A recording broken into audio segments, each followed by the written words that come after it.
Unboxing natin yung ating bola. Ayan, may kasama na siyang pang-logo. Ayan po siya. Ito yung bola. Papasok mo muna.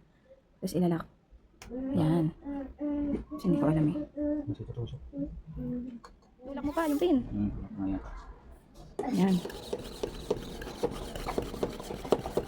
Ayan, gumalogo na siya. I-check nyo po yung ating basket. Ayan. Or click nyo po yung view products. Pin comment or description po, nandun po yung link nitong ating product. Ganda na nga. Ayan yung lagayan niya.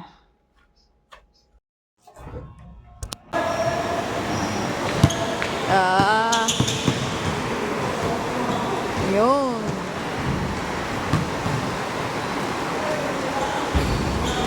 Yun, shoot.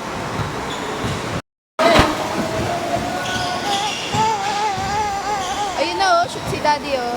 Yehey!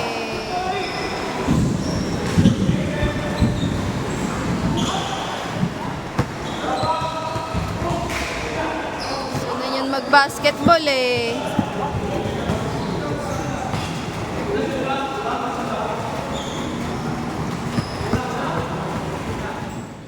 So, ano pang hinihintay nyo guys? I-check out nyo na yan. Available po ang ibang colors. Pili lang kayo guys.